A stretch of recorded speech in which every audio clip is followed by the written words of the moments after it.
All right. Welcome to A Girl, a Guy, and a Movie. Myself, Six Nation 31 Kings, and of course, our lovely Janet from Another Planet is with us today. Hello. We're discussing a 1999 holiday favorite. It's a Christmas movie. Go. And Sorry. it's kind of funny how all that always does seem to pop up. Oh, look, you're streaming. Did you know you're streaming right now? It's better than Thank hearing you. me through secondary speaker, like 10 seconds delayed. X, YouTube, every other social media platform I got. I know what I'm doing. I try. I try. I So- pretend really well. No, We saw that. I'd never heard of this film before, like 6 to 8 weeks ago.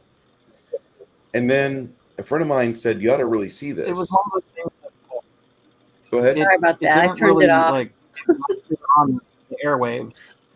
You know, the posters were up in the theaters, and it was like a month or two before it was shown, but it wasn't really TV as far as I remember. Mm-mm. A bajillion years ago. Was this the director's first movie? Second or third.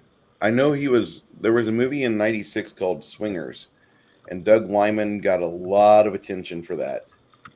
And that was pretty much his open door where he could go do anything he wanted in Hollywood. And he Mhm. was still working with independent movies, and people were just kind of nodding their head at him like, "Hey, yeah, go ahead, do this." And so he went ahead with this film here, which is a cute little drug caper, is the way I would phrase this to somebody who's just a casual. Uh, I think he did Swingers, and he might have had some smaller projects before that, but Swingers was really his barnstorming of Hollywood, where he just went in, took no prisoners.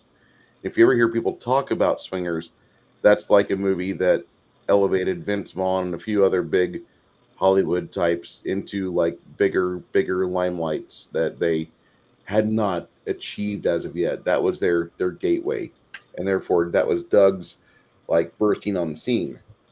This movie comes out and it's a critical success, but like nobody went to go see it, and it became That's a cult what's hit. weird is the fact that if you said the other movie he made, Swingers, was so good, why didn't the studio make sure that he got good airtime to promote the movie?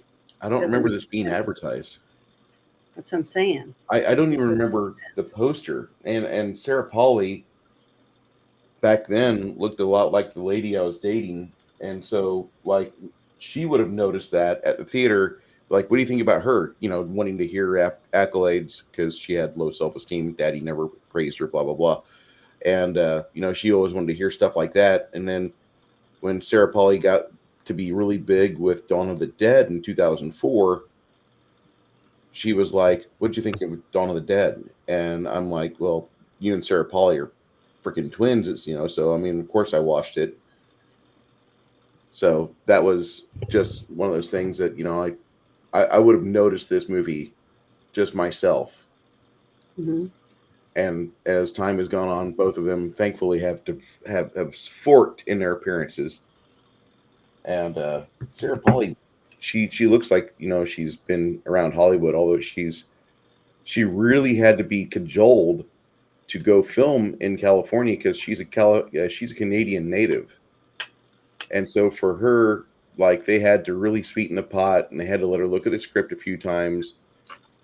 And the opening part of the movie, when she tells that one lady something in the line, and the lady says, "Don't be cute. You're not something. Where I got you. You're something you're not." And I've been where you are. And then Sarah Pauly snaps back at her, "Look where it got you." That was the moment when she said that she was on board with the film. She wanted to be part of the movie when she read that part of the script because she thought it was a pretty impressive feat for the scriptwriter to snag her attention because at the time she's not feeling it. I got to go to LA to do filming. I have to do unknown amount of weeks to do filming on this. And then whenever she read that, apparently it just hit her so hard. Okay, you've got me. I've got to do this. So it was definitely an impressive script for at the time, because you didn't really have things like that being said in a lot of mainstream films. This was kind of following along the lines of Tarantino's style of dialogue. And maybe I'm wrong with that, but this just feels like it's like this is a movie that you make in the wake of like Pulp Fiction or Reservoir Dogs, because there's some really impressive dialogue choices between the actors. It was supposed to be a short film, right? Yeah, Originally, all of something like Rona's that. stuff was supposed to be one continuous story, and when they loaded it, I hate to say that word, but they did. They kind of expanded on this, and they turned it from Rona's story into a 3-forked story that does tie itself back together at the end. That was when they knew they had something. And So was this made for like a short for a festival, a short film for a festival, and then they someone liked it and wanted to expand it into a movie? The original script was just Rona's story, and then when they were looking at it, somebody had a bright idea, and they said we could expand this a bit because I could go places with this character design. And well, it had a lot of characters in it, so they had a lot of directions they could go in. Yeah, I liked the fact that they did it from 3 different points of view, like I was talking worked good as a three-parter earlier. It actually worked better, I think. Well, to me, it wasn't even really just a drug story. It was more of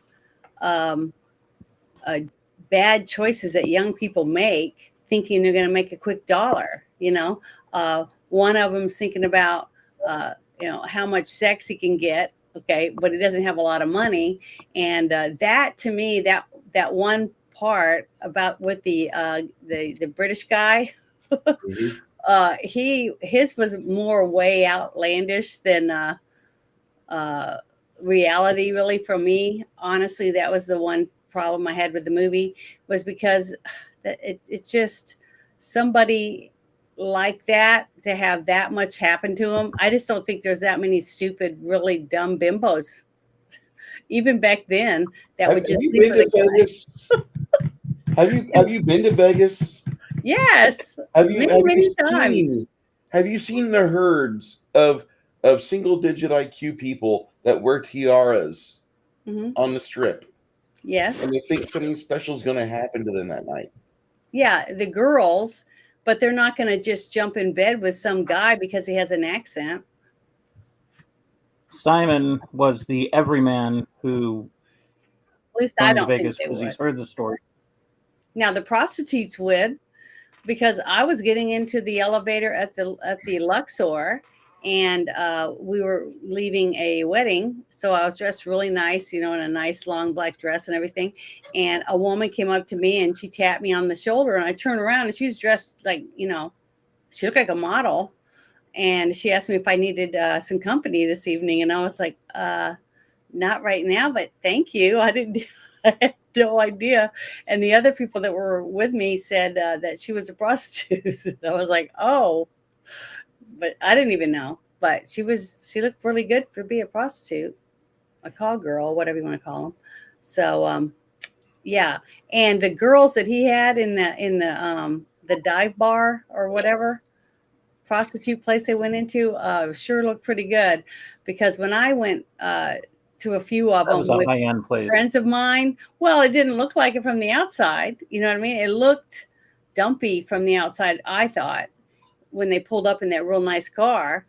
But the ones that I've seen that were gentlemen's clubs were really, really exclusive, and you had to have a tie on when you went in. And those women looked really good. I mean, but they weren't all like 9s. They were, some of them were looked like 7s or whatever. But that one that we saw on the movie, the front of it at least, when we went to a couple of those, because we just wanted to see, we just wanted to go in. We were with lots of guys. It was like 12 of us. and we went in, and man, those women looked like they'd been ridden hard and put away wet. They were not, they did not look like the gorgeous women they had in that dive bar that we just saw from the movie when he walked in and his eyes were popping out looking at the good looking women. Janet's talking like she's been to Corpus Christi strip joints, all 2 tiers of them, the trailer court and then the high end Cheetahs. Well, I'm just telling you what I saw in Vegas. Okay. So. I just like whenever I've gone to Vegas, I've never been in Vegas itself. I've been in Needles. When I go to Needles, which Needles is not really a party capital, but if you're stuck in Needles and you're partying, fuck it, you're going to party. The 2 times I've been there, both things have happened. I've been out on the main area in the downtown, and there's usually a group of like 25 to 30-year-old women, and like half to 3/4 of them had the little tiaras on.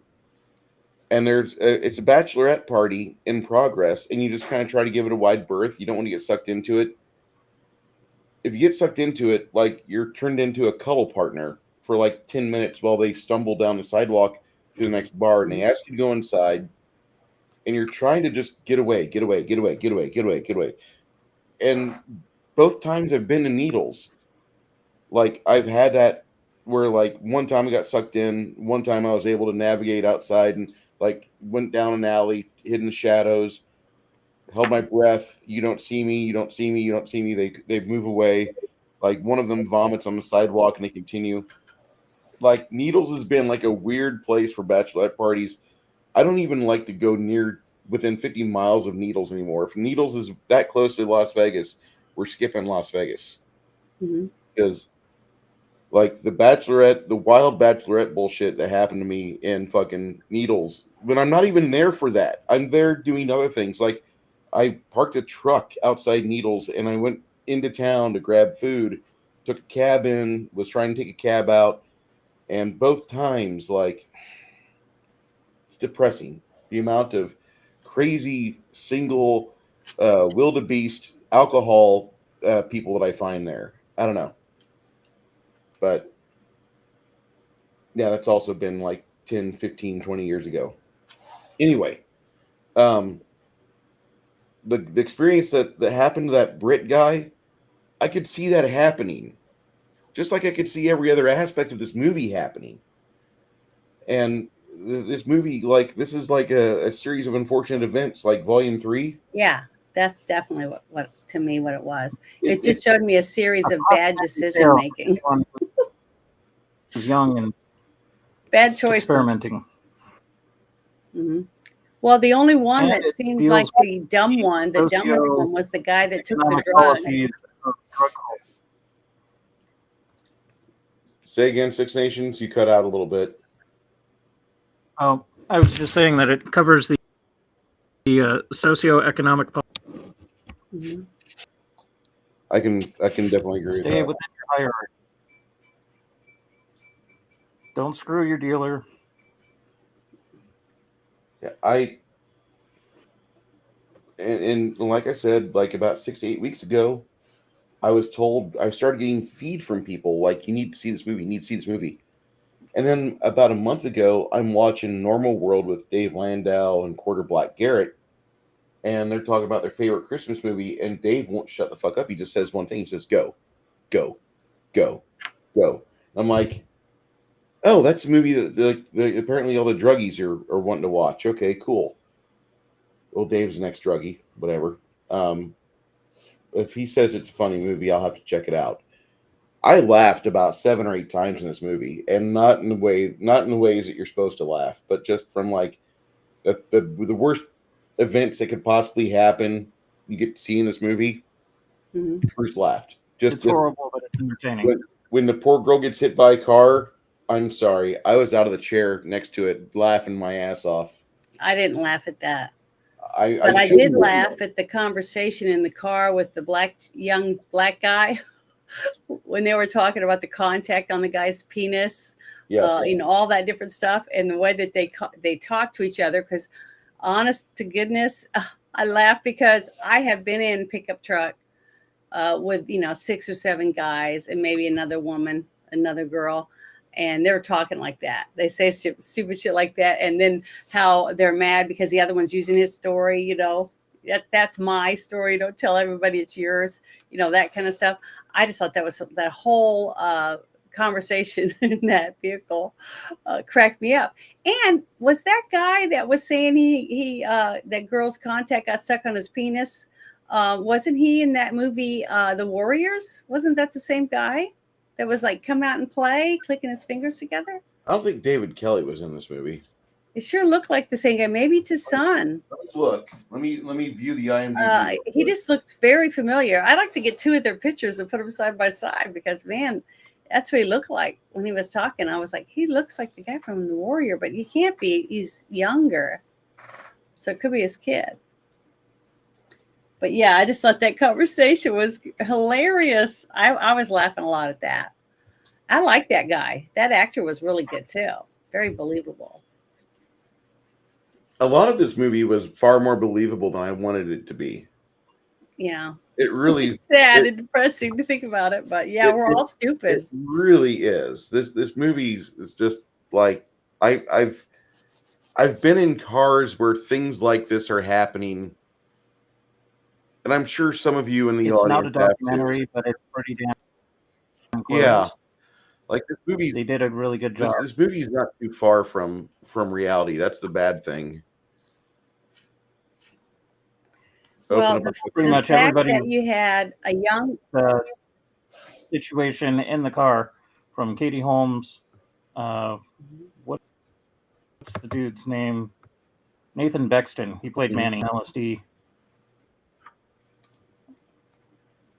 I never went so far as to be like Sarah Polley, but I've been in similar situations where funds were short. I had to make. But so yeah, it was the young woman that worked in the grocery store, the main character at the very beginning. Rhoda.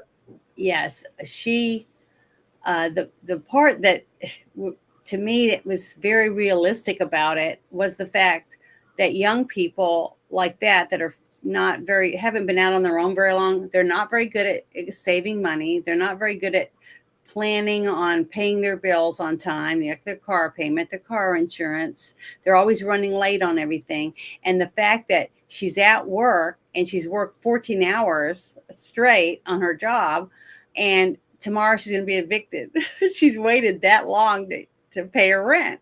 Things like that. That was very realistic to me. A dumb bimbo, dumb girl that just does everything on the spur of the moment, and she's lucky she has a job. The way that the shopper was talking to her, and how they were dissing each other basically, and that was all believable. I mean, I believed all of that. So she was a really good actress, and I don't remember ever seeing her in anything. This was the first time I remember seeing her in any movie, but she did a really good job at portraying a young woman who's realizing that her life is going to change dramatically due to the fact that she's going to be kicked out of her apartment.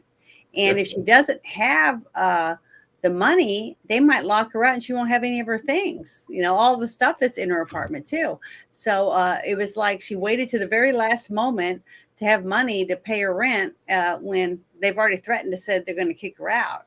So to me, all of that was very believable. And her friend by Katie Holmes wanting her to sit with this drug dealer until she gets back with the money was like, just very immature. And the fact that her friend did it, which we've all done something that stupid, to sit with a drug dealer or to ride with someone, knowing that they're speeding, or they've been drinking, or they took some pills, or, they took something they shouldn't, and now you're in the vehicle with them. So now you are involved in it, even though you said, I'm not going to do that. We all have done that. Every one of us. I don't know a single teenager that's now an adult that hadn't done something stupid. So all of it to me was very believable. Almost all of it, except for the scenario to me with the British guy getting laid, and all the women were hot. I could see him getting laid if he was in the movie like Shallow Hal, where he was sleeping with, threes, porker? threes and fours, nerdy girls that had, greasy hair, you know what I'm saying? Just girls that, don't get guys. They don't go to the club and get all the guys coming over and asking her to dance. Those girls, the ones that the guys take home at the end of the night, because no one else is taking them home and they're drunk. You know what I mean? That TV show In Living Color, I think that's what it was, where they had the guy waking up and he's next to this hyena looking woman. So he gnaws off his own arm to get out of bed, that kind of stuff. That's what it reminded me of. And to me, it would have been more believable if some of the women were not, nines, but every woman he supposedly slept with were very attractive. So to me, I just thought that took it away, took me out of the movie. I was like, that's impossible. This is no way. Because not every woman walking down the strip or in a casino or anything is a 10. You know what I mean? Not every one of them, Normal-looking no. people in But there. when you're in a strange area, and like my favorite thing I've ever heard in my life, I was watching a show on Vet TV once, Mhm. and there's a sergeant that she looks at the subordinates and she says, I just want you to know I'm a deployment 10. And you have to have that in mind, because when people go elsewhere, men's brains get clouded by the fact they're on vacation, so everything is heightened, including the perception of somebody else's appearance. Mhm. And worse yet, if you have like an absence of contact, if you're on deployment in like a sandbox, any female you're with automatically goes up 4 points or more. Yeah, I could see Okay. that. So, like, that dude being British is going to have an easier time getting the thighs to open in Las Vegas, because women are fucking just doped up with alcohol or coked up with various narcotics, and they're wanting to go and have an event happen that they can never talk about because it was in Vegas. Yeah, They want to live what that happens fantasy. in Vegas stays in Vegas. So I can They understand that want to do concept. that. I think that was something that we forgot about this. They're in Vegas. Mhm. So they wanted that. And there was a lot of other things that happened in this movie that made me think like this is an actual, like, this was pieced together from various people's like various like talking about when I was young and stupid. Like when I was an Uber driver in the last 10 years, there were times where I probably should not have taken a trip, but I took a trip, and instead of canceling it the moment like illicit things are being talked about, I just nod my head. I'm like, I'm not going to talk about shit. I'm not going to say nothing. I hope you guys have a great night. Enjoy the cocaine you're buying. And that was about as frank as I could get. Like, I don't care if you want to buy cocaine. If we're going to go buy cocaine, that's great. I'm not going to talk about this because I want to keep my life and my money. And they're like, you're not going to talk about it. I said, no, I've had worse in this car. I've had situations that I don't want to ever talk about again in this car. That's soft kisses. I just want to go buy some cocaine. That, okay, fine. We're in Austin. I can help you with that. If you go over here, there's a neighborhood in the city area that you can go buy cocaine. Or if you're out in the boons, out just north of Driftwood, there's a few houses I know there. They're pretty popular. And the guy's like, holy shit, this guy does know some things. I'm like, I've been driving for Uber for a couple of years, but I don't want to talk about that. And actually, I'd only driven for Uber for about 8 months, but I'd been driving the majority of it in Austin, because Austin is a town that, for some odd reason, it's very condensed and there's a lot more people in the area, so you have a higher rate of always being on the clock. Mm-hmm. But I just, this movie is a perfect example of like, this is why you want to live a clean life. You want to live a life where, like, you plan ahead and you budget and you do smart adult things. Because if not, you're going to be like little Rona trying to fucking sell fucking pharmacy grade Tylenol as ecstasy. The fuck, Well, man? in a way, you know what? Honestly, I think I know a few people who've done stuff like that, because it just seemed plausible and it seemed believable. And I've never done it, but I've seen people at parties popping pills that people just hand them, like, and I'm like, I'm not doing that. That's why I wouldn't even let people make me a drink. I'd always go because I didn't trust anyone. I thought everybody was out to get you drunk or get you pop a pill and make you pass out. All because my mom would tell us, these horror stories, don't do this, don't let them do that. If you're at a restaurant, that's one thing, but don't let other people do that for you. So we just never, as far as I know, I don't remember my sisters, but I never let anybody do that. I always go up to the bar and get my drink, that kind of stuff. So I don't know, but it seemed plausible that you could walk around and like that car that she got in with the flowers on her head, like she'd done this before, because she said she was putting that crown on like she was a flower child or something, and then she was able to get the nerdy guy that had a car full of friends to get in there and make them think that she was getting them high when she was giving them like chewable aspirin and stuff. So I thought that was funny. I laughed a little bit at that, at the way they were acting in the car. I thought that was believable, a very believable scene that could be plausible. The majority of this movie is happening right now. Oh yeah, in various parts of the country. 25 years after the fact. This is a solid nothing film on drug culture. Like I said earlier, my friends and I, we never did half the shit that you see in the movie. We stayed in our lane. We hung out with specific friends. So the few times that minimized the amount of trauma. I found out some things about myself on narcotics. One, I really like the rush that LSD gives you, because it just feels like you're experiencing everything like more intensely, like 10 times more intense than normal. I really enjoyed that, I'm not going to lie. And then secondly, Down is pretty dirty, though. I didn't like that. Yeah. That's why it's organic. I took some sleeping pills on my come down from LSD, and like they thought I died, because for like 36 hours I'm on leave in Joplin, Missouri with my friend Gary from the USN, and we did this while on leave. And then I took sleeping pills because I heard the come down was rough. And about 36 hours into it, I'm kicked. My feet are kicked. I'm not kicked inside or anything. But he's like, "Are you dead?" And I'm like, "What do you mean?" He's like, "You've been asleep for 36 hours. And that's when like 36 hours of like stored pain and like suffering, and all of a sudden the poop that I have coming, like everything hits me at once. And like, I gotta go to the bathroom. That's what I gotta go do. And the fact that I stayed in bed, didn't poop or pee myself for 36 hours, that should be like a good record, because I didn't have to, use the bathroom. I wasn't woken up by anything.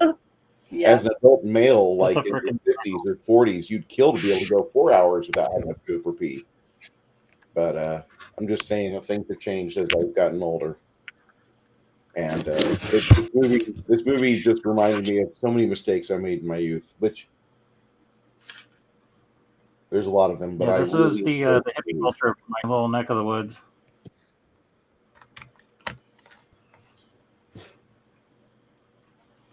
The ravers would go up to the city to do their thing at the warehouses and along the coast, where the beach patrol wouldn't hit the normal beaches. Other thing.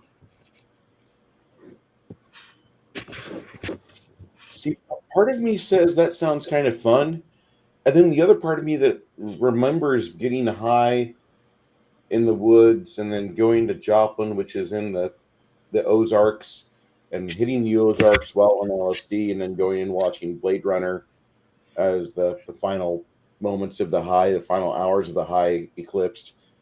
I really enjoyed that, but I do have to say that riding in the front seat of a Mack truck on LSD, going through the Ozarks back to where we're staying, that was a blast. I'd never experienced any form of speed like that ever in my life. And that guy, the driver we had, was just crazy as hell. It wasn't me. This was before I was a licensed CDL operator. But he was really good. And then when we got back, we just sat there and watched the wall.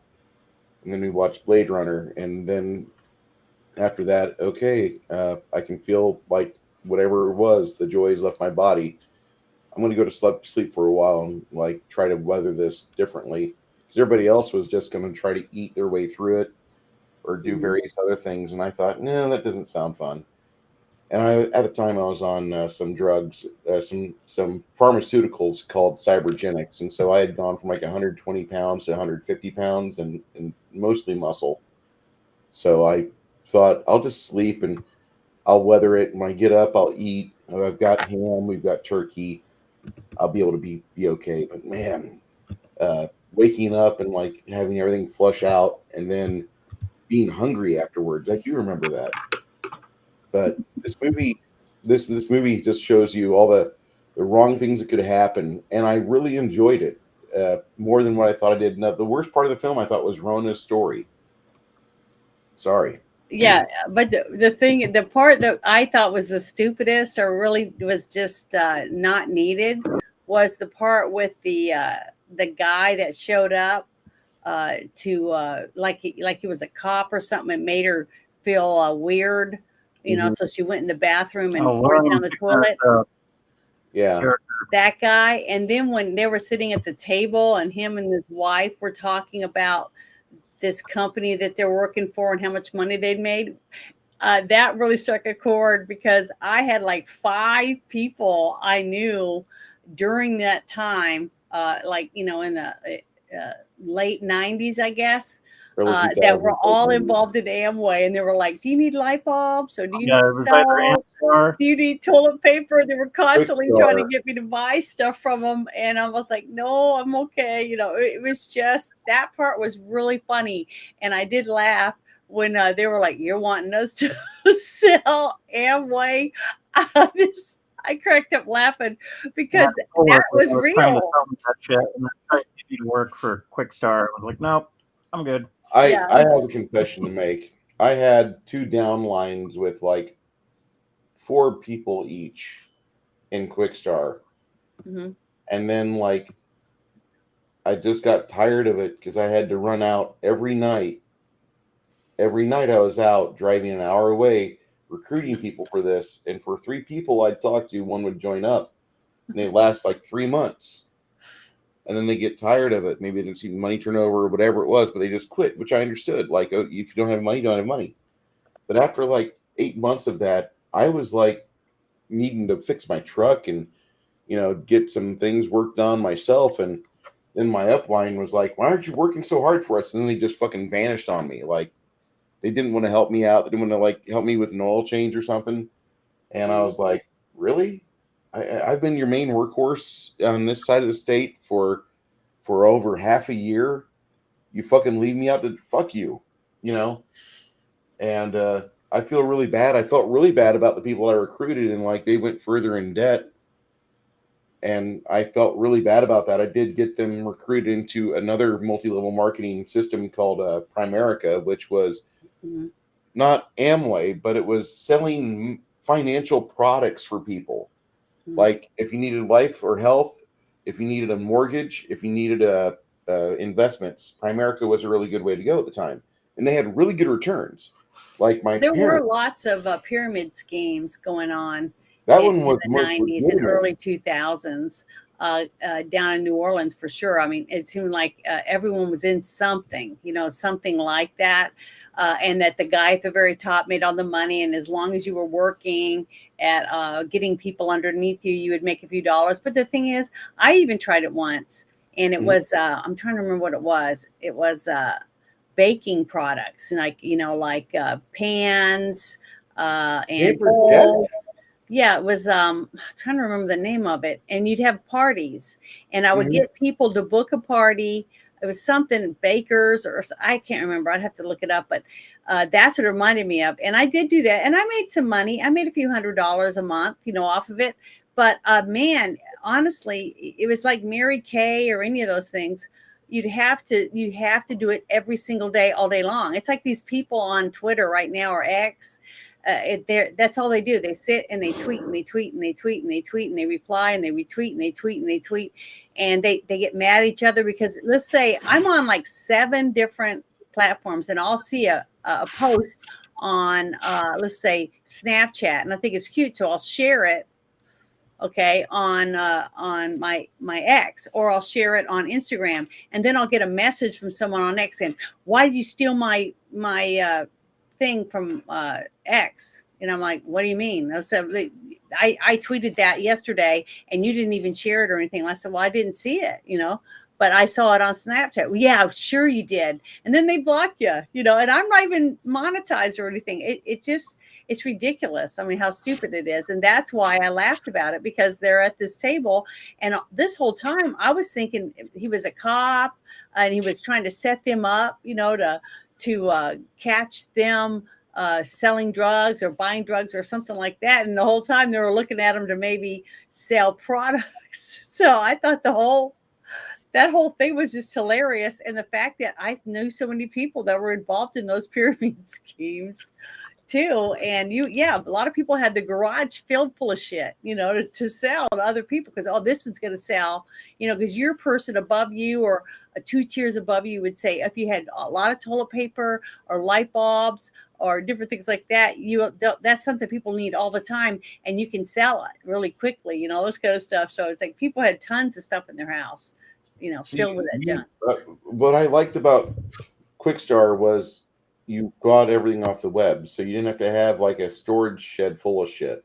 Mm-hmm. If you wanted to, you could, but there was no need for that. And I mean, I was able to buy tires for my truck off that site comparably to what I could buy from like a Black Friday sale at the time, which was kind of impressive. But they were doing a special to rope me in and use their credit card. And like I said later on, I was able to dig myself out of debt a little bit with Primerica, because Primerica was life insurance and mortgages. And at the time, mortgages, we had like a 0.5 to a 0.75% commission fee. Plus, there were headhunter rewards that we got from our big boss in Springfield. And so, like, I was able to mostly unbury myself, and I was really happy with it. I just wish I would have had a better immediate supervisor in Primerica. Instead, I had this shyster that thinks he's a preacher now. Guess what minority he belongs to? But he thinks that he's something special and that he should be able to sleep with everybody and his wife, and it's caused him nothing but personal grief, which always makes me rub my hands together like that man behind the tree in the yellow suit, because just hearing about this piece of shit, like I live for the spite, okay? As much as you guys might think like Bruce could be a good person, no. I've given up on being a good person. I'm going to live by spite. It's fun. It's good. It's going to provide me laughs. Fuck everybody's feelings. And I really enjoy hearing about shitheads like that getting their just desserts. But I got to say that when they're sitting around the table doing this, and they're talking about the Amway shit, Mm-hmm. I didn't put that together just yet. When he said the name of the company, I thought he was talking about Costco, or the previous version of Costco, and they're talking about like having to sell the membership to Costco, and I thought that's what initially it was, Mm-hmm. and I cackled about that, and then when I figured out like they're doing Amway, oh my god, yeah, I laughed really good. I just thought it was, you could either sell, chewable aspirin to dumb kids at a rave for $20, okay, and really you're helping them because they're not taking real ecstasy in a way, or you can sell people Amway. You see what I mean? To me, Yeah. I just thought it was funny. It showed multiple different points of view of different people, and how they handle the situation about whether it was drugs or whether it was owing someone money, or multiple different things, which I thought was really funny. And I like the fact that they showed it in 3 different points of view, pretty much the same hours, the same day of the events, and how it affected them, the different things and their interactions with different people. So I thought that was, I just thought it was a really cute concept for them to have done that. And honestly, I think this movie could be made today. I don't think you'd have to do that much. And No. the way that they, it seemed flawless to me. I mean, honestly, because you didn't really need to do that much with the sets or the clothing, the hairstyles. I mean, everything seemed like you could take it from there and put it right into today, and it would fit. I mean, I don't know if you guys saw it that way, but I definitely saw it that way.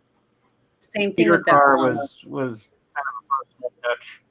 It reminded what? me of I had an '87 Nissan Sentra that was a beater car, kind of like that yellow car that Yeah. they were in. Stuff. hmm But just the way that the people were in Vegas, the way that they're acting at the rave, just the little things like that. It could be today, it could be right now, it could be down the road, in any town, any city. To me, at least in Vegas, has always been the same way. Basically, it flashy lights, lots of people, people gambling, all the different things seem believable to me. And now you're right, the music could be more updated, things like that. But honestly, the music didn't really take you out of the movie. It kind of went along with the movie to me. If you're at a rave, you're not going to be listening to all the top 40. You know what I mean?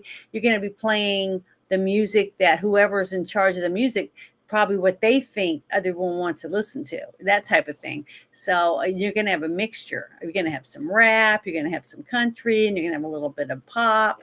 It's just going to be a mixture of music to get people to party and dance and drink. That's what the whole reason of it is for, for a rave, for people to have fun. And you're going to have the dum-dums that are going to just walk around and take pills from anybody that hands them to them. I just, and that's still going on today. I'm telling you right now, I've seen it at quite a few parties. I've even seen people come out with a tray with stuff sitting on it, joints or whatever else, and they would make people pay them so much money or whatever for what was on the tray. But I was never interested in that, but I've seen people do it, so it seemed plausible to me. I cannot confirm nor subject. But what do you think? You don't think that you could take this script and make this movie today? No, I think I was going to say before I got dropped, this type of thing is still relevant subject-wise. The MacGuffin is the drug. Sex. Random sexual interludes, which you see all the time now. Sex, drugs, alcohol. Booze, yeah. You got the wallflower. Mm-hmm. You got the shyster. You got the gangsters, basically. Adventurous type. Mm-hmm. Yeah. Victor Senior. He was in Alien Resurrection, right? Mm-hmm. He played one of the scientists. He played an Amos. His son is the dopey son that do the gangster shit. And the whole part where the young girl that he was asking her earlier in the movie if she was a virgin, because she just kind of was like sitting there, didn't know how to react or what to do. She was very unexperienced, and I thought she did a really good job of portraying her part as a person that was very unexperienced when it came to certain things, but she was inquisitive. She was watching, paying attention, and she was intrigued by a lot of things, but she didn't know how to react to it. At least that's how she came across. Katie Holmes' character came across to me as a first-time person watching this movie, and I thought she did a phenomenal job at that portraying that part. And the gentleman that ended up being the drug dealer guy at the beginning, Timothy Olyphant, is that how you say his name? Yeah, he did a really good job too, as being believable as just some guy that's just trying to make money. An easy way to make some money, because there's always going to be some dum-dum that wants to sell drugs for him. You know what I mean? And he doesn't even have to do anything; they just come to him. simply because they know his name, and they've purchased a drug in the past or something like that from one of the people that sold it, right? So I bet he hardly had to leave his apartment to sell it. He just dish it out and just threaten people, scare them, act all, puff out his chest and act like he's the bad guy. And that whole scene where you see him making out with her on the stairs, and it's very sexy and it's getting hot and steamy. And then all of a sudden he said, it's having some fun down there. I see, the other guy above him. So I just thought it was very believable. About the randomness of how they went about interacting with each other and stuff, and how she was wanting to branch out and try something for herself, as her character arc, as she blossoms into a more open woman and wanting to experience some of the things that she's watching all of her friends do.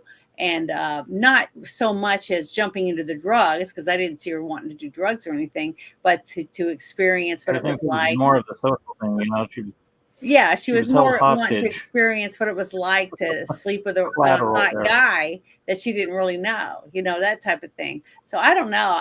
I just thought it was very believable. All the things, the interactions, some of them were a little over the top about, that would be really hard to happen. But honestly, now that Bruce brought that to my attention about the young girls they were bridesmaids, so that does say, maybe they would have done something like that because they want to take back an experience of their own that they can talk about later. Like I was saying, that the 3-part series of this movie, basically I liked, because you have the one girl the one that all this bad shit's happened to her. She's getting evicted. She got bitchy assholes. They're going through her checkout line. And then you got this disgusting dweeb British guy that's constantly wanting her, putting mistletoe above his penis, all this different stuff, because she's sick of him, and he works there and she has to put up with his shit. So she doesn't see him the same way as some of these other women might see him if he's dressed nice and he's talking and saying certain things because of his sexy accent or whatever. And these were drunk bridesmaids. So bridesmaids, I could see that might work, because I took my mom to see Tom Jones, and there was a group of bridesmaids like 2 tables from us that were right by the stage, and they were taking panties and stuff and throwing them up on stage and stuff. So, and they were all drinking, hooping and hollering. So I could see that maybe, a couple of them might say, hey, he's cute, let's go get high and get stoned. But then they set the room on fire. I was laughing my ass off for that whole thing. But he was just laying there like he was in La La Land. He's got his rich, and then the house burns down, or the apartment burns down, and it was scary. It was like, is it real? So for a little bit there, I was thinking that he had stomped it out. So when he was looked over and he saw the curtains catching on fire, I was like, did it relight, or is this in his imagination? Because he was like in euphoria kind of thing. I think he was, high or whatever, and he was thinking about it, but it wasn't real, so I didn't know for sure. And all of a sudden the girl's going to town and she starts screaming at the top of her lungs because the whole room is engulfed in flames. So, and then you saw a lot of boobs and ass running around because she's trying to figure out how to get those curtains down. So I was laughing. That was one of the funniest scenes in the movie, next to the whole conversation in the truck, or with the guys in their old car. That was funny. So those 2 scenes to me were the funniest ones. Sorry. Warrior Princesses. There's a phenomenon that got really popular about the same time that Jägermeister came into the popular party scene. Mm-hmm. And there might have been like something before this, but I want to say around my mid to upper 20s, the Jaeger girls that would go to the bars and like just order Jaeger shots for all the girls, and they would like just slam them back, and then like if you were within like 25 feet, you're in danger of getting absorbed into this pack of wildebeest and then taken off and milked like a cow or a bull. But like we call them Woo girls. And then it was funny because How I Met Your Mother made that they stole our phrase. Mhm. But Woo Girls was a thing we used Basically. to say and talk about in 2004, 2006, quite a bit in the dead center of Illinois, because there were a bunch of dumb farmer girls that they would go to the same like 2 or 3 dive bars in Springfield and maybe Champaign. The farm girls, not the college girls, the farm girls. They would go and they would slam this nasty stuff down their gullets, and then like you'd have an event. If you were too close, you'd have an event with them. Your random encounter, like you didn't have high enough movement rate to get away, and that would happen to you. I'm not trying to equate this to D&D. No, but I Jägermeister had lots was of guy like the, friends that told me that they were going to the if club, and I'm NyQuil like, was an alcohol, it'd be Jägermeister. it's after 11:30. Why'd you waiting so late to get dressed to go out to the club? Because we'd be sitting around like eating takeout or whatever, watching a movie, and they'll say, well, that's when the girls are really starting to get drunk. And I was like, huh? And he goes, that way it doesn't cost you as much money to get laid. And I was like, you cheap bastards, is what that's all I said to him. So they go and they wait. They said they just stand around near a table near the bar and they watch some of the girls. And then towards the very end of the night, like 1 a.m, after they've been drinking, they'll go up to the tables and ask them to dance a slow dance. And then they said that's how they would find out which girls were really plastered to take home. And I was like, oh, I don't know. So I learned a lot from my guy friends about who not to let me buy me drinks or who not to dance with. I've been living on easy mode for years, and we have a place down on St. Mary's Strip called it used to be called Hard Bodies. I don't know what it's called now, but it's a place where women could go and watch the male review do their thing. And so, like, what you do is you go there about midnight, and they used to have picnic tables by the taco truck, and it was sad because the city pulled up the picnic tables. They said they weren't clean or whatever. But the taco truck is still there, and you would go and you just hang outside. Masses of people hover up. And you like you find one girl, one cute one stumbles out of there, and she's kind of waggling along towards the sidewalk, and that's when you make your move. You just go right on in, you knife hand it in, and you're like, hey, like a predatory. Look a little soused. You want to go talk about it? And you go take her to the taco truck, and you buy her food, and you end up she pays for your Uber with her on the way back to her place. This is not difficult. The pickup artist game is not a secret club. You don't have to be in the top 20%. It's the location. I'm telling you. For than the person you're picking up. Exactly. That's all you have to do. And just have the wherewithal to understand like what you're doing is like this is someone's daughter. Have that in the back of your head. Like Jiminy Cricket. But that was something I learned in San Antonio because San Antonio is easy mode. It really is. Like just talk nice. That's all you have to do. Like in my hometown, we had the Red Room. The Red Room was the college bar. That's where all the hot Russian co-ed, all the university girls, and it was just too competitive, which was the gay. On certain nights, they would have all females dancing in the back. And so they didn't want to be hassled by the meat market at the Red Room, would go to the Blue, have their drink. And a couple of times my girlfriend went, I have to get liquored up to cut a rug. So Yeah. we go there. Her friends are there. They're doing their thing. And I had to go to the bar and ask the guy to give me 3 fingers of Bacardi 151 straight up because I got to go dance.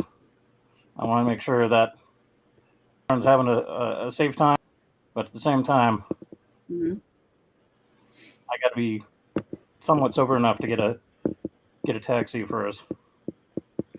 And so we would go there to dance. I would get liquored up, go out on the floor, do my thing, and I noticed that the majority of the girls there were actually straight, and it dawned on me that is the ideal place if you're a single guy. Mm-hmm. Go to the gay bar on women's night.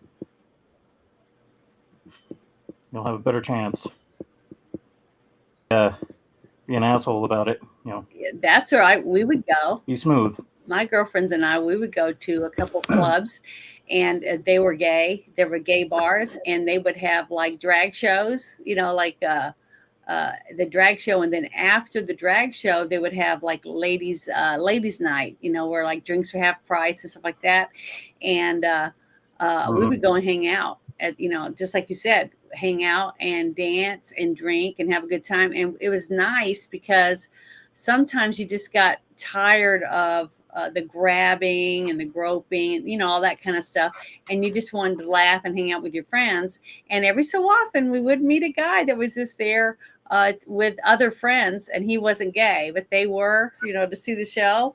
And, you get phone numbers of nice guys and then you knew that they would get along with your friends. So if you had some friends that were, bisexual or gay or whatever, that the guy that you're going to go out with on a date didn't have a problem with it if you met him at a gay bar, right? So I could that made sense to me, that type of stuff. But the one thing I had a problem with this movie was trying to pay attention to each of the characters as they were introduced and what their reason was for being in the movie. Sorry, I'm getting a dry spot in my throat, but it was the character arcs that I didn't see developing. Nobody seemed to learn anything. The only one to me that achieved any kind of arc was the what was her name? The Wallflower Claire. Yeah, that's it. Everyone else went right back to their normal self. Except, well, even the kid that took the drugs that was stuck in the garbage can area all night, he didn't learn anything because he was ready when he got in the car and he said, well, so what are we doing on New Year's? So, he just spent the whole evening drugged out of his gourd, spaced out, seeing, weird shit, dancing with a old lady that was checking groceries and stuff and eating bananas and shit. It was funny. I laughed during all that too. But that was the only thing. There really wasn't any learning curve for any of them, even though they were all making really stupid decisions in their lives. So that was kind of sad about it. Yeah, this isn't like an education, like, warning, don't do this. Yeah, definitely. I would tell my friends, hope you watch this movie and learn something from it, what not to do if you want to not die. The champagne. But the fact that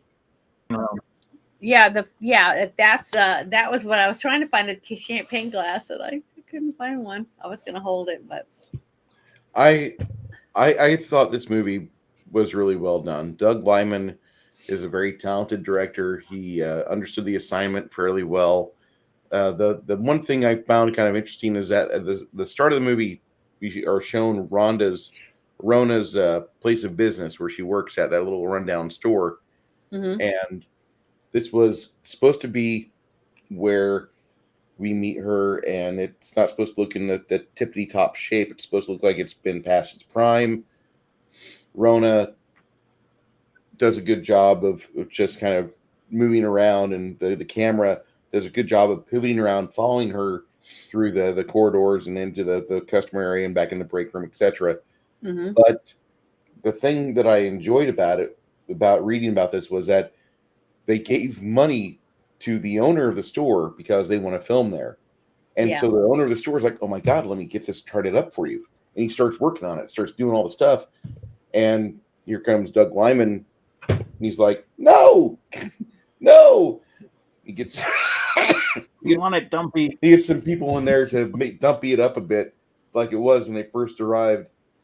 And he showcases that. He's like, we'll restore it once we're done. But we wanted to pick this because this is the ideal look that we had for this movie. You don't need it shiny and chrome. And so they had to go back in and like drag it down a little bit, then film it. And then when they left, they sent the carpenters back in to fix up the way that he had restored it or treated it with awe and reverence or respect or whatever you want to say. But I found that to be quite funny.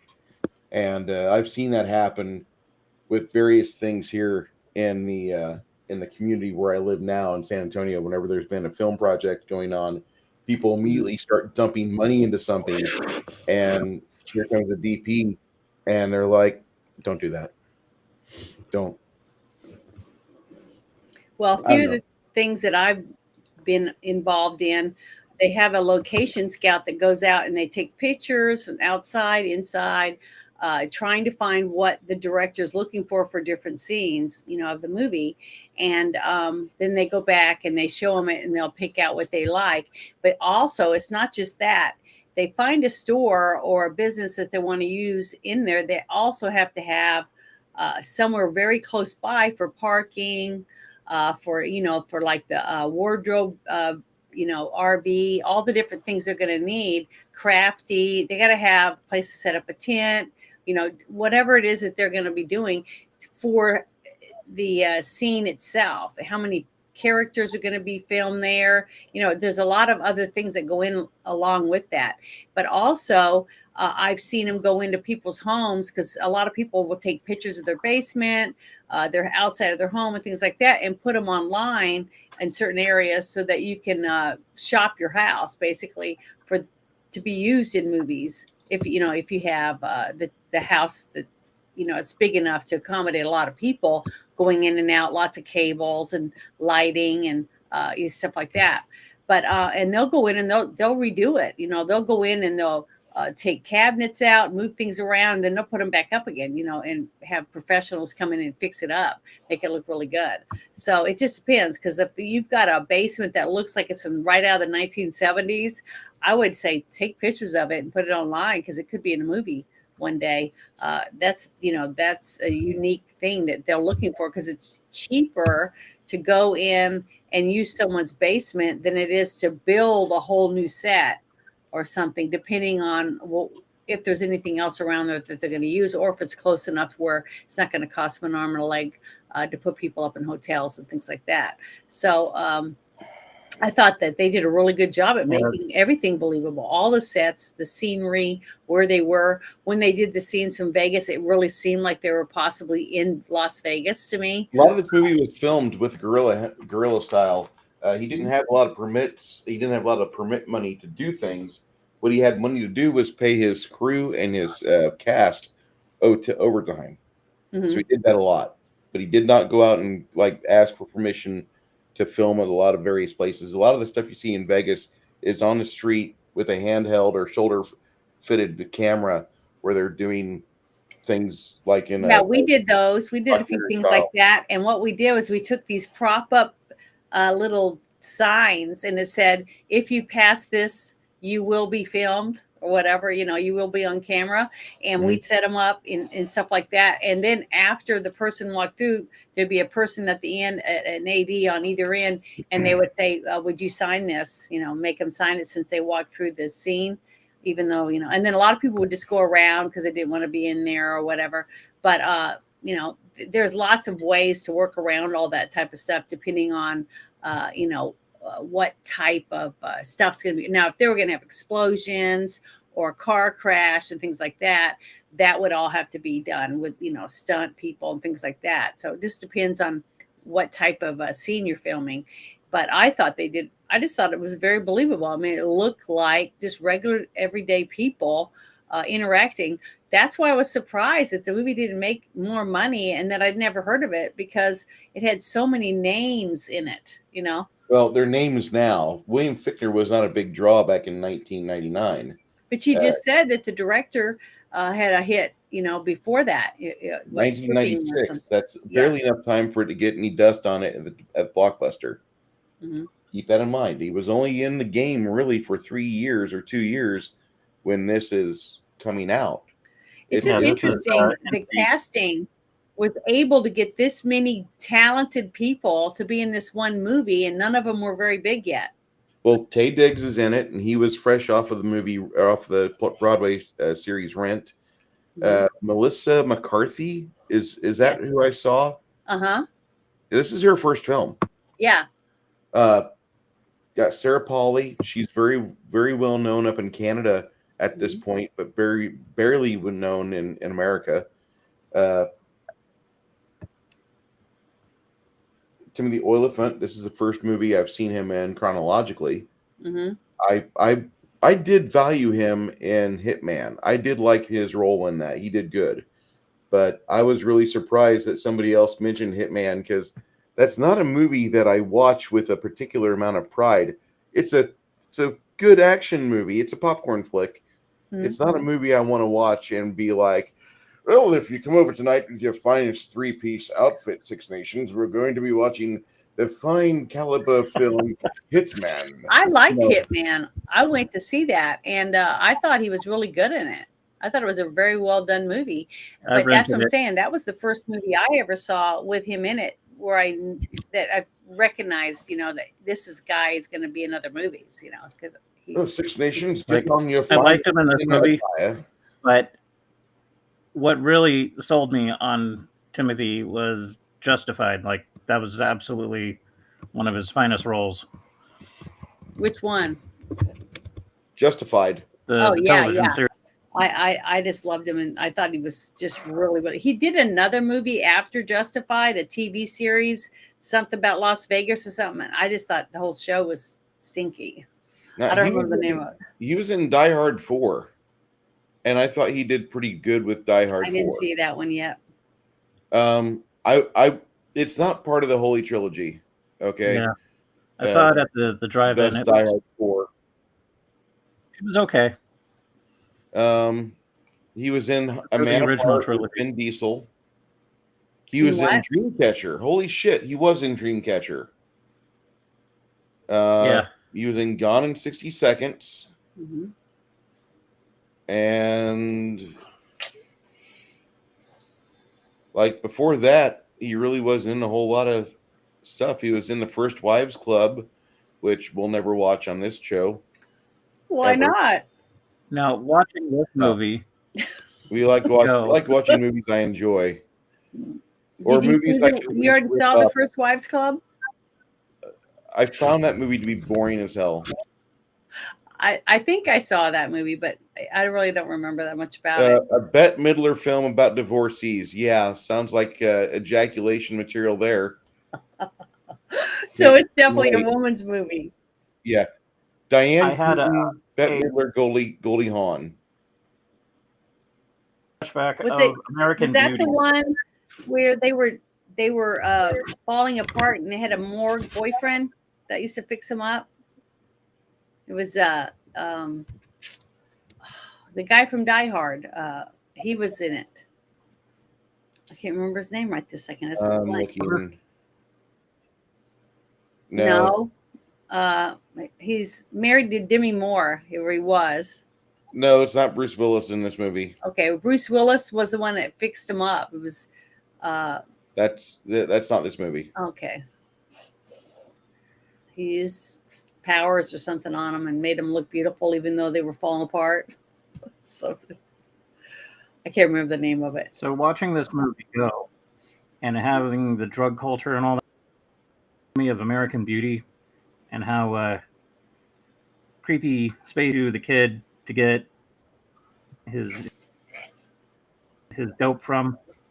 That was the same guy from Yellowstone who played the son, who was the lawyer later on. That was a young role of his, because I was reflecting back on how it was in this film. Yeah, he looked really young. Like how he's progressed. Looked really young, but he was cute. I mean, he's attractive.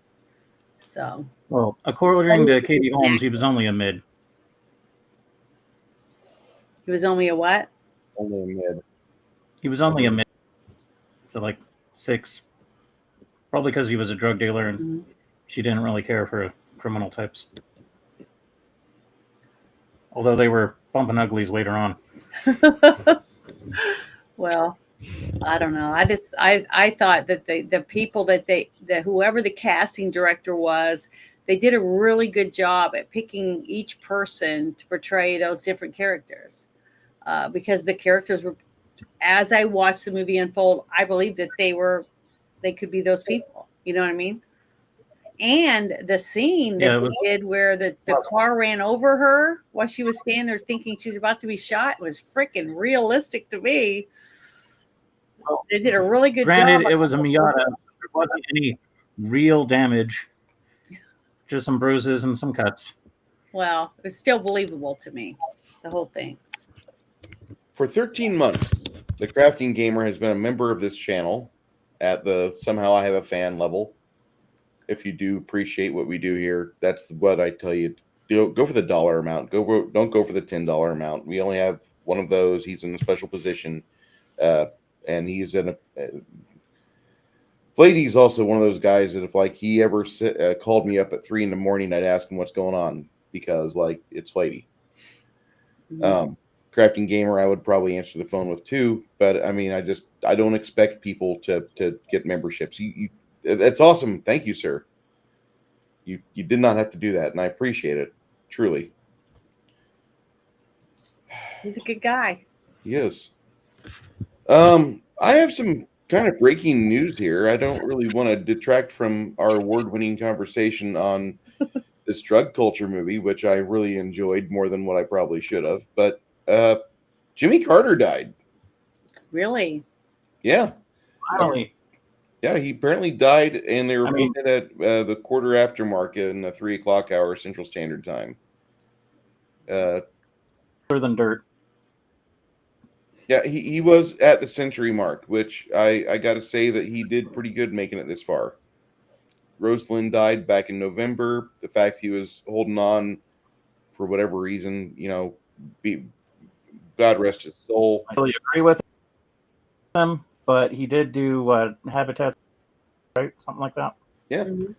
yeah, he Oh, tried. Wasn't he the peanut president or whatever? He was a peanut farmer. Yeah, He also got him and attacked his bro by Billy.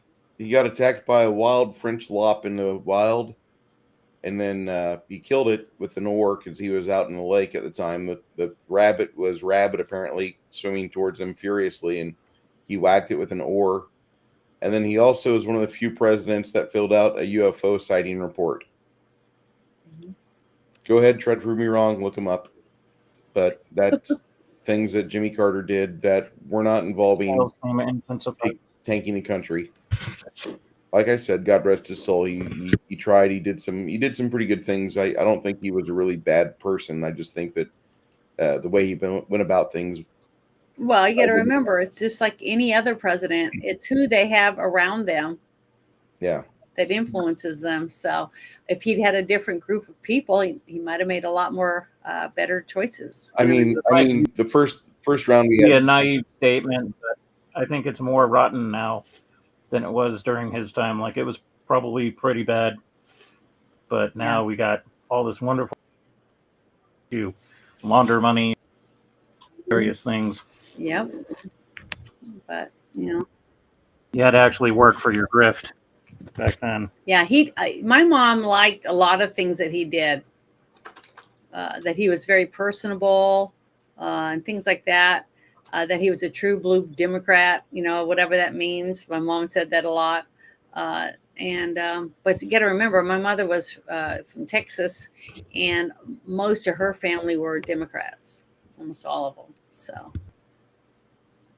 Really, The Southern. I think so. But my mother was definitely conservative and a Republican. I never heard her talk about ever voting Democratic, but I don't think it was anything. I never ever heard my mother talking with her parents about politics ever. So, And my Okay, granddad so was a Democrat for a long time, and then he switched to Republican.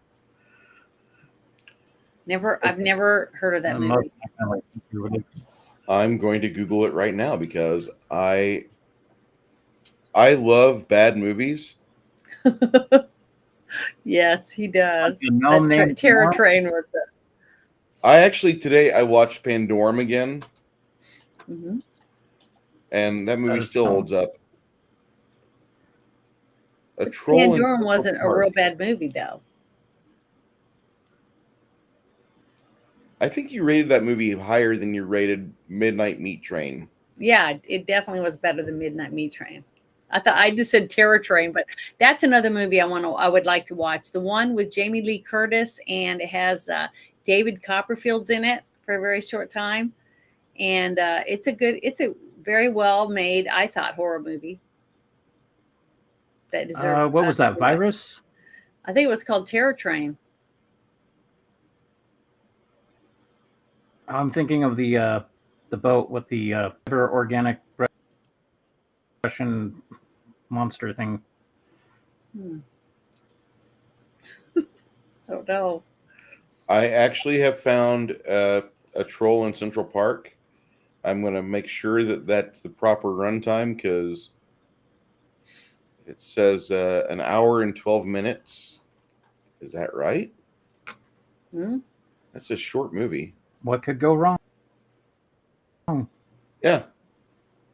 Yeah, it's like an hour and 13 minutes, hour and 12 minutes. Wow. Okay, that's on the list, sir. Yeah, it sounds You interesting. could almost do a twofer. It's a Don Bluth film, so automatically it's Doesn't going to he get. do animal movies? He does. He does really good animal movies. So I wonder if the troll is a really an animal, not a troll. I don't know. I have to see the movie trailer to find out. We will have Janet see Troll in Central Park. That'll probably be one of our February films. I hope he'll join us too. Talk about it. The other movie, oh yes,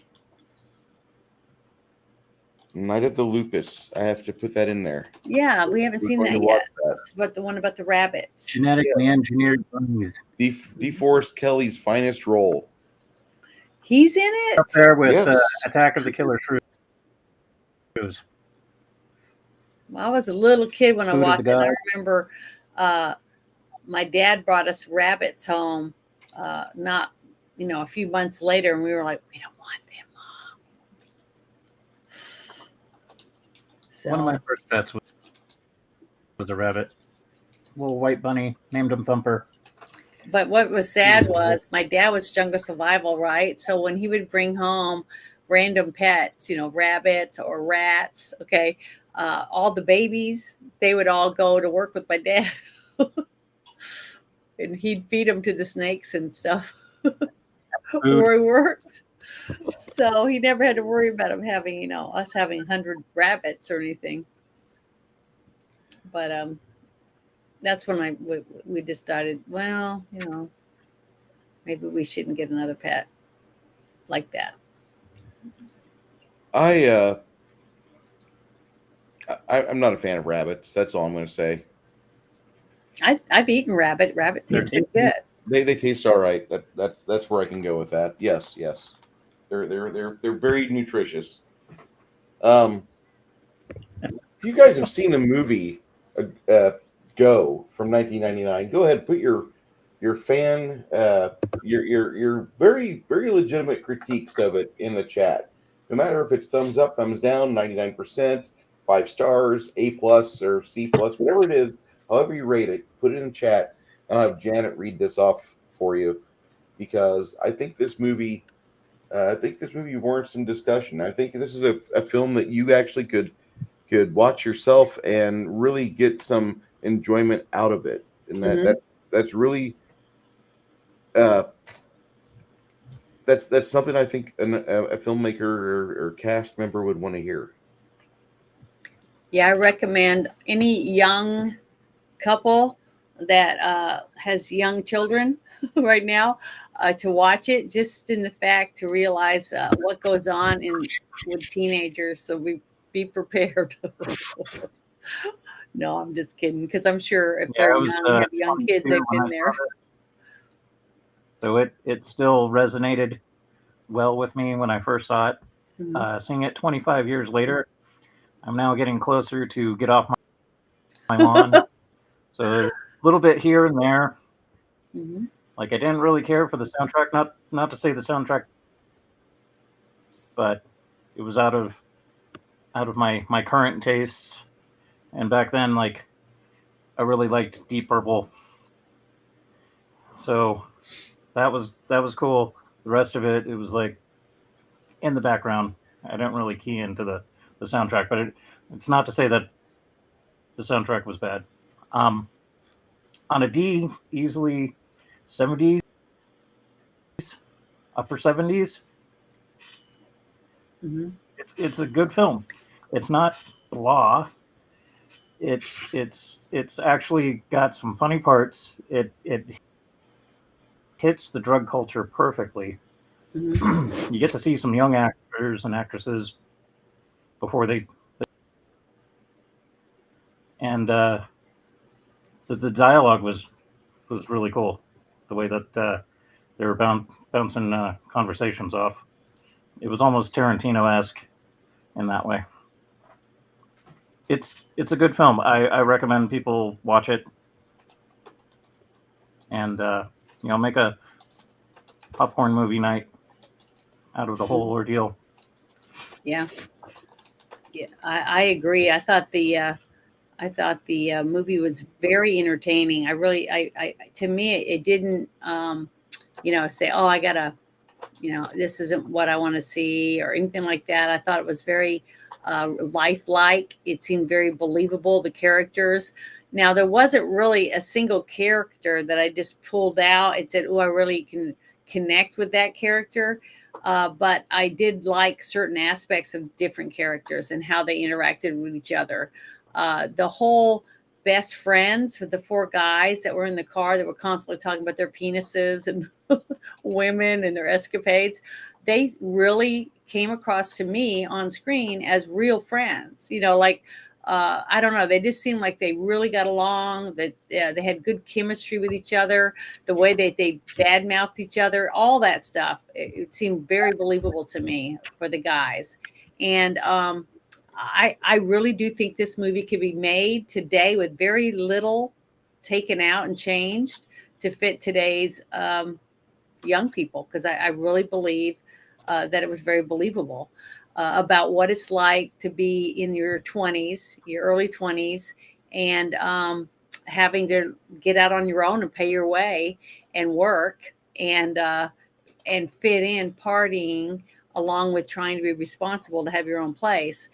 But it also was believable to me for the part where they don't learn from their mistakes. So that's what made it so real to me, is the way that they interacted with each other and the way that they keep making the same mistakes over and over again.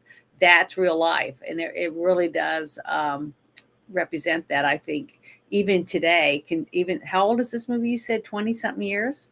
No, yeah, it's 25 years old this year. Wow, it really does. You can take this movie and set it in today, and there really hasn't. We haven't learned very much, have we, as humans? You know what I mean? But I do believe it. I thought it was really good. Have to be done up in a different MacGuffin, depending on your state. Yeah, Like but more I thought it was really good. I mean, the way they portrayed Vegas, and the way that they interacted with each other at the rave, the way that they interacted with each other at the business where she was working, even Katie Holmes's character, because she worked there too, apparently, trying to help her friend, a little bit, little things like that, the little subtle little innuendos here and there. I just thought was really believable. They did a really good job at playing believable characters that you could see, or that every one of us seems to know people like that, that type of thing. I'm going to give it an 8.5 stars out of 10, because I really thought it was a enjoyable movie. It wasn't as good as some other movies that I've watched with this many different characters in it, but the way that they interacted with each other was believable. It wasn't boring. I did laugh like 3 or 4 times over different situations that went on in there because it was like, oh my God, that's so realistic. Things like that. But the only thing that bummed me out was the fact that they didn't have better character arcs for the characters. You really only had one character that actually learned anything throughout the movie, to me. Well, I don't know. Timothy Olyphant, his character kind of learned something. He realized that, to me, seemed like he realized that maybe it's time for him not to be in this type of work anymore. You know what I mean? He seemed like he was getting run down and ready to do something different with his life. He was starting to grow up or something. It kind of rubbed off on me. They could have added a little more details and stuff like that for him, but really it was only Katie Holmes' character to me that really had an arc that actually achieved something at the end. So I would have given it a little higher score if a couple more people had learned from their mistakes. The one gentleman did Rona's character, maybe he kind of felt bad because of them hitting the girl, but he pretty much had to kill someone before he decided he wanted to change what he was doing. You see what I mean? So to me, that really wasn't a good character arc for him either. But I do recommend, if you're an adult person or older teen and you want to watch this with your kid, to maybe show them what not to do and to learn from it. I think it might be a good movie to sit and watch with your older teenagers and talk to them about, this. They really made some bad decisions. Hopefully you'll make better ones. That type of thing to do with your teenagers. I think that would help you get them to see that you understand what people do and that you understand we're just human. That type of thing, to make it easier to talk to your kids about drugs. That might be a good opening, and it's a good movie. It was entertaining. I thought the soundtrack was really good. I liked it. I thought it fit the movie. And I thought the director did a good job at showing us what it might be like, to go through some of the scenarios that they had in here, and that's reality because it's happening right now every day in our cities, basically. So that's all I have to say about it. I thought it was pretty good. I enjoyed it.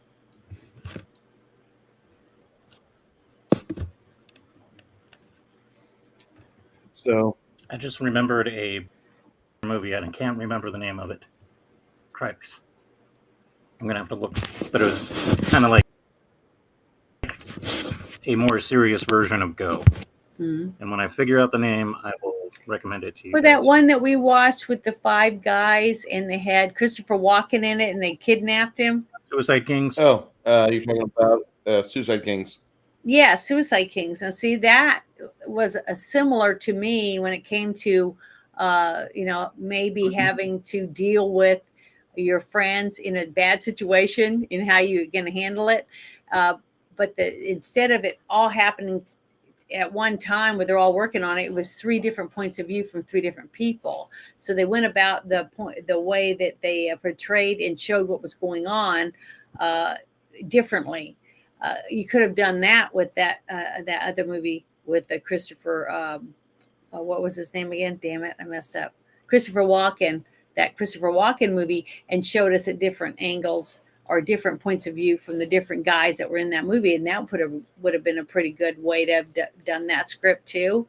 But to me, it's like that. It's like a giving you a inside view, like inside seat, and you're sitting in the room with all these people while they're going through their horrible decision-making abilities, and some of them are thinking clearly and wanting to fix it, and then others are not. Others are just trying to push it under the rug or kick the can down the road for others to have to deal with it. So that's basically what people are doing right now today. I mean, we're still seeing that. So even though we've come a long way when it comes to technology, honestly, humans haven't. We really haven't learned our lesson. Even from seeing so many people go through so much crap, we still think it's someone else's problem. It's just funny that it's been 25 years since this movie was out, but you could take this movie and put it right in any city, basically, and do it right now. I honestly do see it that way. So I'm of the mindset. Before I give my review, let me tell you what movie that we're going to be watching next week. Next week, we are watching a Barry Bostwick film. Janet might be excited about that until I say what it is. Uh-oh. We are watching a movie with Barry Bostwick, who's one of the very finest actors in Hollywood. It's got Lynn Shay in it, and it also has Ray Wise and Bruce McGill. This movie is none other than the 2012 spoof classic FDR American Badass. Never heard of it. This is a movie that I've been wanting to have Janet watch with us for over a year, because she says, I like independent movies. I'm like, okay, well, this is kind of independent. And it's just a fun fucking movie, but it has a budget of like $6. So we're gonna watch this movie next week.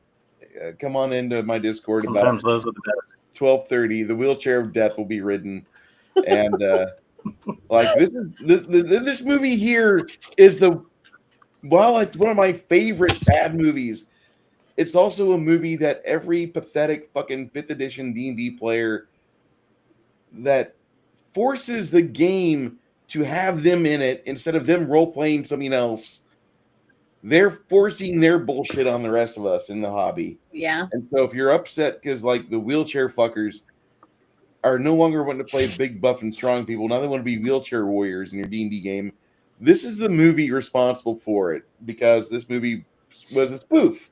But these people took it as like, it's not satire, it's real, it's my real life. And I'm like, brain hurt, brain fog. Anyway, we're going to watch this movie, and I've got a guaranteed stream on it. We're going to watch it, directed by Garrett Braywith, written by Ross Peterson, a very funny man indeed.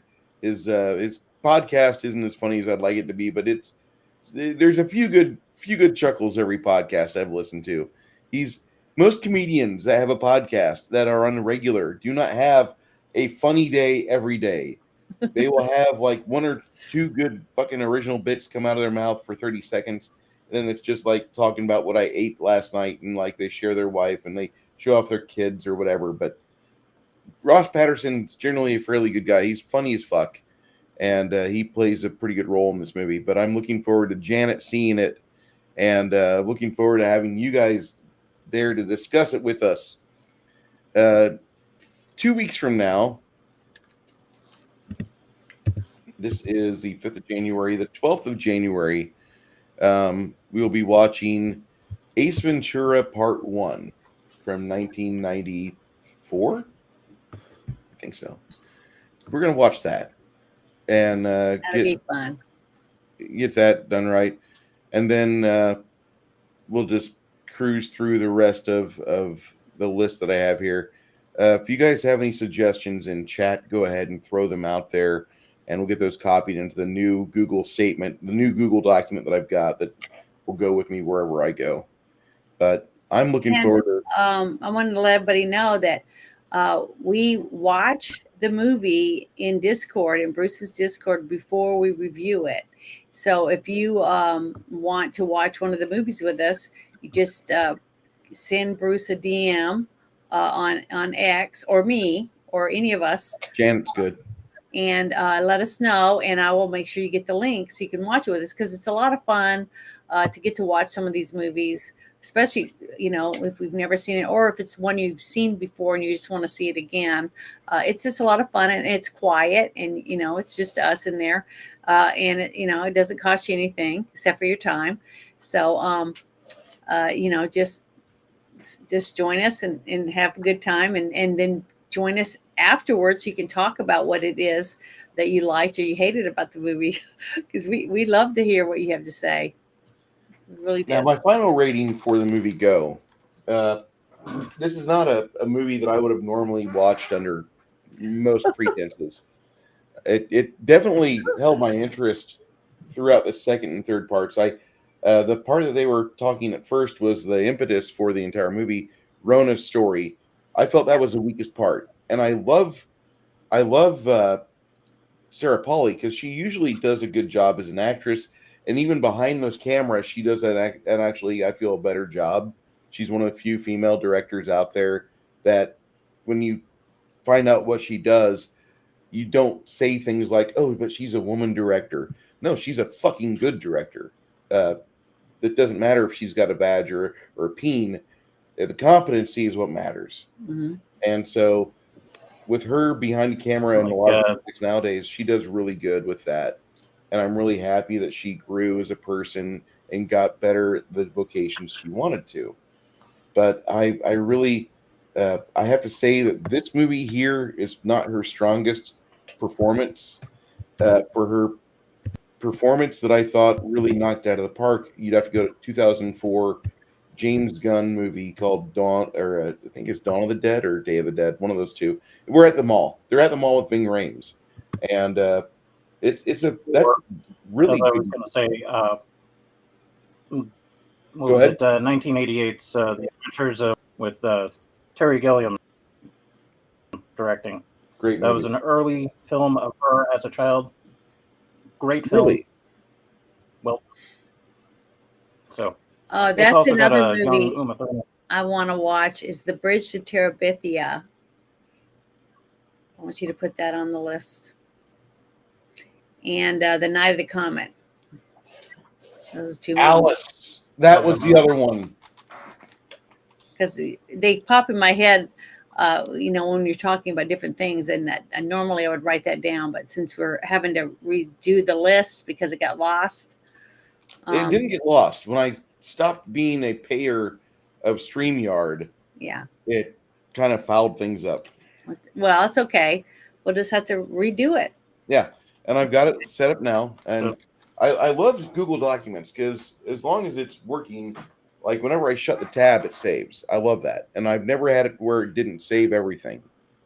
Like I keystroke. Like StreamYard is kind of like an antivirus. Say again? You don't pay for it, and it sounds like StreamYard's kind of like an antivirus. You don't pay for it, it expires or whatever, and it gets all funky. Not into that.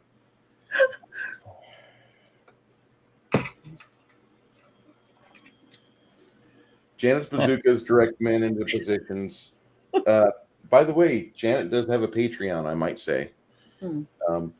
She also, one of her tiers of her Patreon is where like she gets in a chat and she'll open up the chat and you guys can go in there and it's the AMA, ask her anything. Mm-hmm. So, I mean, for those of you that know Janet, like you already know the ground rules. She sets down immediately when you get in a chat with Janet, like these things are permissible. These things are permissible. These items over here, no. And you know what those are. My name is Bruce. And say again, sir. Off. 80 millimeter mortar rounds are off limits. Yeah. We'll have to do that. We have to do one of those movies with the fembots in them, so I can dress as a fembot and have the little bullets, the little shooting. Are you talking about? We could go down to Austin, hook up with Brandon Herrera, and do it prop God. That would be fun, wouldn't it? Need to figure out. We need. What's the name of those movies? I can't remember. The Spy Who Shagged Me or something. One of those movies. That would be fun. And he's funny as hell. Oh wait, my bad. Yeah, he's over here. So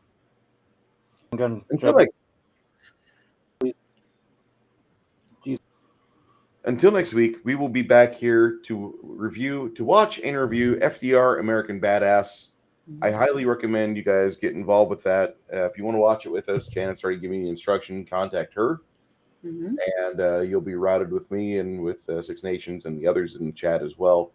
We were going to have a fun time with that movie. Yes. The greatest presidential monster hunters around. Next week, Saturday, is the high-level Pathfinder game, and we will see how the party does the current situation. They've actually done fairly well. As a DM, I've got to say, I'm rather happy about how their progress is going so far, because they actually have not shortcutted through a lot of the mapping and all that, but they've actually done things smartly and they've followed direction well. I'm not upset. Like, oh no, you're gonna skip over these 30 encounters with giants and shit. Okay, fine, skip them. Not in the mood to worry about small semantics and such. But Cotton Ministries, how you doing today, sir? Janet's going to have some releases throughout the week on her channel, so do be on the lookout for that. And if you are on her X, she does spaces daily. Not every day, but I try to go in them and listen. Okay. And sometimes I'll speak if it's a topic that I'm interested in speaking about.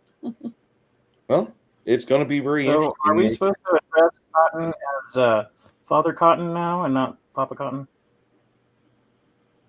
He's got his Why own is he a ministry going. father now? No, he's talking about Cotton Ministries. Well, You want to know if that's Papa Cotton? I know. That is. Yeah, it looks like his avatar. Papa Cotton, friend of Jolly, friend of Floral under a rock. Yeah, he's probably had to start another channel Again. Ah. For those that don't Good thing know, that numbers are in, right? we're gonna do The man. probably one last Christmas movie in late January. Mhm. We're gonna do the movie Black Christmas, because Ooh. I'm just not gonna upset my apple cart. I want FDR as my first movie of 2025. Okay, well, I haven't seen Black Christmas. Black Christmas from 1974. It was the movie that put Olivia Hussey on a lot of people's radars, because they are not astute and erudite people where they would watch Romeo and Juliet from 1968. Mm-hmm. And so that was the first time they saw. Olivia Hussey. She just passed away on Friday, apparently. I know, I saw that. And I am heartbroken, because as much as she was she was not well coached on her lawsuit. She should not have done the lawsuit. Mm-hmm. Everything else she did in her life, I think she did fairly well with. I mean, she didn't seem to be like a pedo wearer type person, but she was an animal activist. She tried to benefit animals, which that's okay. If you're a member of PETA, now you're a communist. But I never got the feeling from her she was a commie. Mm-hmm. I don't think she was in PETA. No, I don't think so either. They would have fucking like had a $1 billion campaign, mourn with us as we lose Olivia Hussey. That's generally most guys are out there going, oh my God, Olivia Hussey died. I must have masturbated that like 30 or 60 or 70 times. Yeah. I had a relative just tell me that like earlier this weekend. And I'm like, the things you talk about when you get older. Anyway. Well, I think all of us remember our first, person that we fell in love with on TV, or the first song that we really loved that made us fall in love, or things like that. Your first pinup that you hung up on the wall, all those little things. I think all of us remember those things. There's a level of shame that I have, because mine was Alyssa Milano. Really? Why would you be ashamed? My first you were young. poster I bought was when I was 12 years old. It was of Alyssa Milano in a brownish beige sweater, and she had a little bit of her stomach exposed, but there was she was completely covered. She might as well have been wearing like a tent or a burqa. And she was hot back then. Vampire was a go-to for my friend. That's right now I'm looking behind my monitor and I have a 6 foot tall Hugh Jackman cardboard cutout hanging on my wall. Is that height accurate? Is he actually 6 foot tall?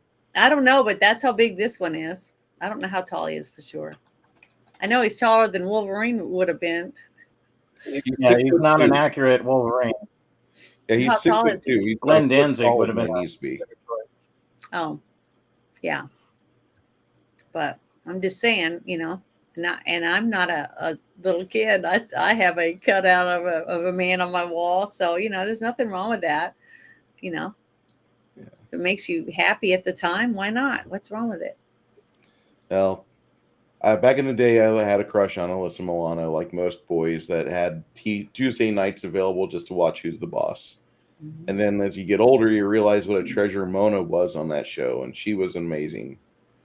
But we won't go any further on that. I appreciate all of you here being with us today. All 96 of you that have decided to tune into us.